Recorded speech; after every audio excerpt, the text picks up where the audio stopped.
తిరుమల తిరుపతి దేవస్థానంలో అమలు చేసే అతి ముఖ్యమైన చాలా గొప్ప నిబంధనల్లో డిక్లరేషన్ ఒకటి. ఈ నిబంధన అప్పుడప్పుడు వార్తల్లోకి ఎక్కుతుంది, వైరల్ అవుతుంది. ఇప్పుడు డిప్యూటీ సీఎం పవన్ కళ్యాణ్ సతీమణి శ్రీవారి దర్శనం కోసం వచ్చిన సందర్భంగా కనిపించిన దృశ్యాలతో ఈ డిక్లరేషన్ గొప్పతనం గురించి టాపిక్ ప్రత్యేకంగా వైరల్ అవుతుంది. అందుకే అసలేంటి డిక్లరేషన్ గొప్పతనం అనేది ఈ వీడియోలో ఫుల్ డీటెయిల్డ్గా వివరిస్తా. దానికంటే ముందు ఈ టాపిక్ ఎంత వైరల్ అవ్వడం వెనుక ఉన్న వాస్తవాల గురించి కూడా మాట్లాడుకుందాం ఈ వీడియోలో. అయితే మన ఛానల్ ఫస్ట్ టైం చూసే వాళ్ళు సబ్స్క్రైబ్ చేసుకోండి, ఆల్ అనే బటన్ టచ్ చేస్తే నేను వీడియో అప్లోడ్ చేసిన వెంటనే మీకు నోటిఫికేషన్ వస్తుంది. అట్లాగే వీడియో కింద కనిపించే ఆ లైక్ బటన్ పై లైక్ చేయడం అయితే మర్చిపోకండి. ఎందుకంటే మన చుట్టూ నిత్యం జరిగే అనేక సంఘటనల మీద అసలు ఏం జరిగింది, బ్యాక్గ్రౌండ్లో ఏం జరుగుతుందో అనేది చాలా డీటెయిల్డ్గా నా వీడియోలో అనలైజ్ చేస్తా. మీరు ఎన్ని వీడియోలైనా చూడొచ్చు, కానీ ఖచ్చితంగా నా వీడియోలో డెప్త్ అనాలిసిస్ అయితే 360 డిగ్రీస్ యాంగిల్స్లో ఉంటుంది. కనుక ఇలాంటి మరిన్ని వీడియోల కోసం సబ్స్క్రైబ్ చేసుకోవడం, లైక్ చేయడం అయితే మర్చిపోకండి. AP deputy CM Pawan Kalyan సతీమణి అన్నా లెజినోవా శ్రీ వెంకటేశ్వర స్వామి దర్శనానికి అయితే వెళ్లారు. తమ కొడుకు మార్క్ శంకర్ పవనోవిచ్ సింగపూర్ స్కూల్లో జరిగిన అగ్ని ప్రమాదం నుంచి క్షేమంగా బయటపడడంతో శ్రీవారి మొక్కు చెల్లించుకునేందుకు ఆమె అయితే తిరుమల వెళ్లారు. ఆ సందర్భంలో తిరుమల తిరుపతి దేవస్థానం నిబంధనల ప్రకారం డిక్లరేషన్ ఫామ్ అయితే ఆమె పూర్తి చేశారు. సంతకాలు పెట్టి తిరుమల తిరుపతి దేవస్థానం సిబ్బందికి అయితే అందజేశారు. ఆమె భర్త డిప్యూటీ సీఎం హిందువు అయినా సరే ఆమె క్రిస్టియన్ కనుక డిక్లరేషన్ ఫామ్ ఫిల్ చేసి సమర్పించిన అనంతరమే ఆమెకు స్వామివారి దర్శనానికి అనుమతి లభించింది. ముందుగా శ్రీ భూ వరాహస్వామి వారిని అన్నా లెజినోవా దర్శించుకున్నారు అక్కడ సాంప్రదాయం ప్రకారం. ఆ తర్వాత శ్రీ వెంకటేశ్వర స్వామి వారిని దర్శించుకున్నారు. డిక్లరేషన్ సమర్పించే ఆచారాన్ని, ఆ సాంప్రదాయాన్ని, పద్ధతిని గౌరవించడంతో పాటు భక్తి శ్రద్ధలతో తలనీలాలు కూడా ఆమె సమర్పించుకున్నారు. దీంతో ఇప్పుడు ఈ టాపిక్ బాగా వైరల్ న్యూస్ అయిపోయింది. ఎందుకంటే ఒక రష్యన్ అయి ఉండి నాను హిందూ అయినా సరే డిక్లరేషన్ నిబంధనలను గౌరవంతో పాటించడంపై హిందూ సమాజం నుంచి ఆమె పట్ల హర్షం వ్యక్తమవుతుంది. అక్కడ ఆచారాలు, వ్యవహారాలు, సంప్రదాయాలు, పద్ధతులు అన్నింటినీ ఆమె ఇంత ఖచ్చితంగా పాటించడం పట్ల హిందూ సమాజం నుంచి ఆమె పట్ల అయితే ఒక హర్షం వ్యక్తం చేస్తూ ఉన్నారు. ఈ నేపథ్యంలో అన్నా లెజినోవా బ్యాక్గ్రౌండ్ గురించి ఒక్కసారి పరిశీలిస్తే రియల్లీ గ్రేట్ అని అంటారు. రష్యాలో 1980లో జన్మించిన ఆమె రష్యాలోని సెయింట్ పీటర్స్బర్గ్ యూనివర్సిటీ నుంచి ఓరియంటల్ స్టడీస్లో డిగ్రీ చేసి పట్టా అందుకున్నారు. అలాగే ఆసియా ఖండం చరిత్ర, భాషలు, జీవన శైలిపై పరిశోధనలు, అట్లాగే థాయిలాండ్ చరిత్రపై స్పెషల్ కోర్సులు కూడా పూర్తి చేశారు. మోడల్ నటిగా కెరీర్ స్టార్ట్ చేశారు. 2011లో పవన్ కళ్యాణ్ సినిమా తీన్మార్ మూవీలో నటించారు ఆమె. అప్పుడే వీళ్ళ పరిచయం. 2 ఏళ్ల డేటింగ్ తర్వాత సెప్టెంబర్ 30, 2013న పవన్ కళ్యాణ్ అన్నా లెజినోవా వివాహం చేసుకున్నారు. ప్రస్తుతం ఆమెకు 45 ఏళ్ళు. కుమార్తె పోలెనా అంజనా పవనోవా, కొడుకు మార్క్ శంకర్ పవనోవిచ్ ఉన్నారు ఈ జంటకు. అలాగే గతేడాది 2024 జూలై 22న సింగపూర్ నేషనల్ యూనివర్సిటీలో మాస్టర్ ఆఫ్ ఆర్ట్స్ ఎంఏ పూర్తి చేసి పట్టా కూడా లెజినోవా అందుకున్నారు. ఇంకొక షాకింగ్ ఫ్యాక్ట్ ఏమంటే ఆమె మోడలింగ్ కెరీర్ స్టార్ట్ చేయక ముందు నుంచే సింగపూర్, రష్యాలో హోటల్ చైన్ బిజినెస్లో ఉన్నాయని తెలుస్తోంది. ఆ వ్యాపార సామ్రాజ్యంతో పాటు ఆమె ఆస్తులు, ప్రాపర్టీస్ విలువ 1800 కోట్ల రూపాయల వరకు ఉంటుందని ఒక అంచనా. ఇప్పుడు ఇంకొక విషయం ఏంటంటే, ఇంట్రెస్టింగ్ ఫ్యాక్ట్ ఏమంటే ఆమెకు, అన్నా లెజినోవాకు ఉన్నత చదువులు ఉన్నాయి, 100 కోట్ల ఆస్తిపాస్తులు, వ్యాపారాలు ఉన్నాయి. భర్త పవన్ కళ్యాణ్ టాలీవుడ్ లో పెద్ద హీరో, ఒక రాష్ట్రానికి డిప్యూటీ సీఎం. ఆయన పార్టీ 100% స్ట్రైక్ రేటుతో 21 మంది ఎమ్మెల్యేలు, 2 ఎంపీలతో గెలిచి మంత్రివర్గంలో చోటు దక్కించుకుంది.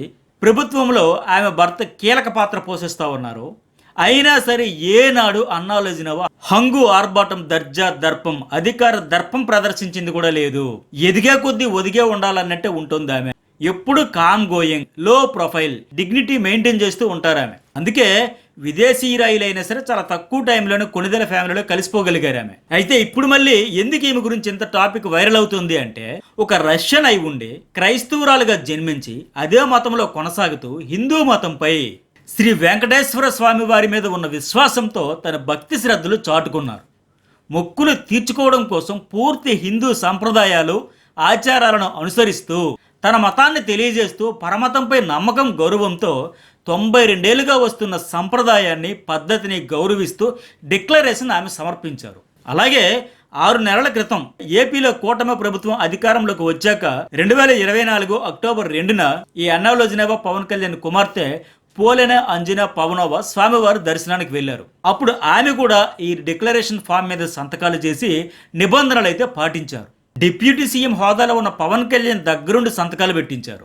92 ఏళ్లుగా కొనసాగుతున్న సంప్రదాయాన్ని, ఆచారాన్ని ఆయన కుమార్తెతో కూడా కంటిన్యూ చేయించారు. ఈ నేపథ్యంలో అప్పుడు కుమార్తె, ఇప్పుడు తల్లి ఇద్దరు కూడా ఈ సంప్రదాయాన్ని పాటించడం, ఈ డిక్లరేషన్ ఫామ్ ఇవ్వడంతో ఇప్పుడు బాగా వైరల్ అవుతుంది ఈ న్యూస్.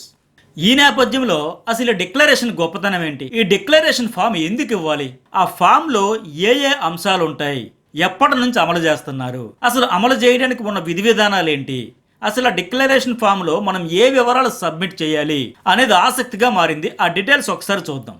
ఈ వీడియో చూసిన వాళ్ళు ఇప్పటికి లైక్ కొట్టకపోతే ఒక లైక్ కొట్టేసేయండి, వీడియో కంటిన్యూ చేయండి. మరిన్ని వీడియోస్ నేను అప్లోడ్ చేసిన వెంటనే మీకు నోటిఫికేషన్ రావాలంటే మీరు కొట్టే లైక్సే చాలా ఇంపార్టెంట్. అయితే తిరుమలలో గత 92 ఏళ్ళుగా వస్తున్న డిక్లరేషన్ గొప్పతనం ఏంటంటే, ప్రపంచవ్యాప్తంగా ఉన్న ఏ మతస్థులైనా, ఎవరైనా, ఎందరైనా శ్రీ వెంకటేశ్వర స్వామి వారి దర్శనానికి రావచ్చు. శ్రీవారి దివ్యమంగళ స్వరూపాన్ని దర్శించుకోవచ్చు. తమ మత విశ్వాసాలను అనుసరిస్తూనే హిందూ మత సంప్రదాయాలను స్వామివారి సన్నిధిలో గౌరవిస్తామని చెప్పి ఈ డిక్లరేషన్ ఫామ్ ఇవ్వడం అనేది ఒక గొప్ప ఆనవాయితీగా వస్తుంది. ఏ మతస్థులైనా స్వామివారిని దర్శించుకుని మొక్కులు చెల్లించుకుని వెళ్ళిపోవచ్చు. మళ్ళీ తమ మత విశ్వాసాలు, ఆచారాలను యథావిధిగా కొనసాగించుకోవచ్చు. ఈ క్రమంలో ఎవరి మనోభావాలు దెబ్బతినకుండా ఆపద ముక్కుల వాడి దర్శన భాగ్యం కోసం ఒక ప్రొసీజర్ ఉంటుంది. అదే ఈ డిక్లరేషన్ ఫామ్ ఇవ్వడం. 92 ఏళ్ల క్రితం అంటే 1933లోనే బ్రిటిష్ వాళ్ళ కాలం నుంచే తిరుమల తిరుపతి దేవస్థానంలో ఈ డిక్లరేషన్ విధానం అమలు చేయడం మొదలుపెట్టారు. తిరుమల తిరుపతి దేవస్థానం నియమావళిలో రూల్ నెంబర్ 136 అండర్ యాక్ట్ 30/1987 ప్రకారం డిక్లరేషన్ ఫామ్ తయారు చేశారు. ప్రపంచవ్యాప్తంగా ఉన్న హిందువులే కాదు, ఏ మతస్థులైనా, ఎంతమంది అయినా తిరుమల రావచ్చు, శ్రీవారిని దర్శించుకోవచ్చు అని ఆ టీటీడీ నియమావళిలో పొందుపరిచారన్నమాట. అయితే హిందూ యాత్రలు తిరుమల ఆలయంలో ప్రవేశించే ముందు తప్పనిసరిగా డిక్లరేషన్ ఇవ్వాల్సి ఉంటుంది. తమకు శ్రీ వెంకటేశ్వర స్వామిపై నమ్మకం ఉందంటూ సంతకం చేయాల్సి ఉంటుంది. దీనికి సంబంధించి టీటీడీ నియమావళి పుస్తకంలో ఒక ప్రత్యేకమైన అధ్యాయమే ఉంది. 18వ అధ్యాయం పూర్తిగా డిక్లరేషన్ అంశాల కోసమే కేటాయించారు.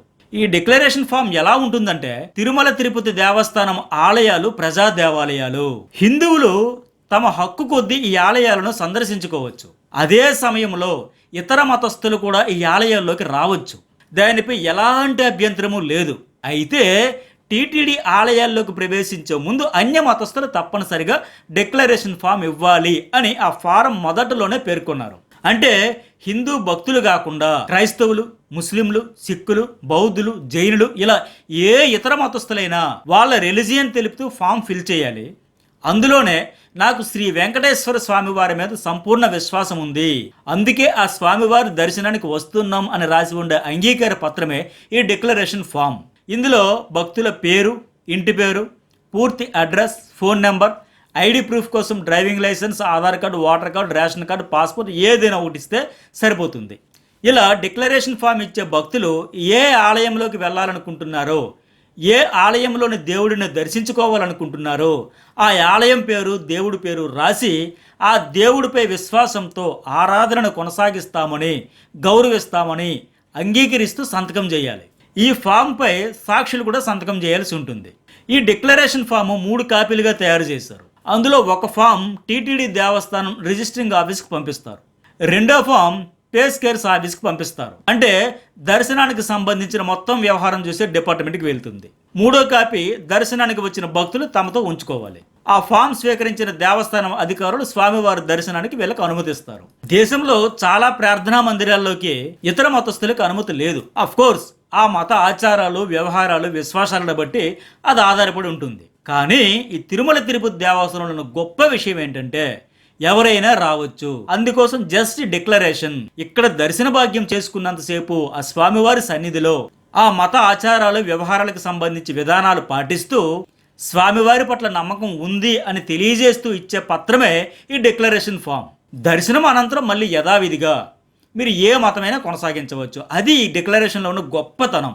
తిరుమల వచ్చే అన్య మతస్థుల్లో సామాన్య భక్తులు శ్రీవారి దర్శనానికి వచ్చినప్పుడు 17వ కంపార్ట్మెంట్ దగ్గర డిక్లరేషన్ పై సంతకం చేయాల్సి ఉంటుంది. అదే విఐపీలు, వివిఐపీలు వచ్చినప్పుడు అధికారులే గెస్ట్ హౌస్ దగ్గరికి వెళ్ళి సంతకాలు తీసుకుంటారు. దివంగత రాష్ట్రపతి అబ్దుల్ కలాం గారు, అలాగే యూపీఏ చైర్పర్సన్ సోనియా గాంధీ సహా అనేక మంది ప్రముఖులు కూడా డిక్లరేషన్ ఇచ్చే స్వామివారిని దర్శించుకున్నారు.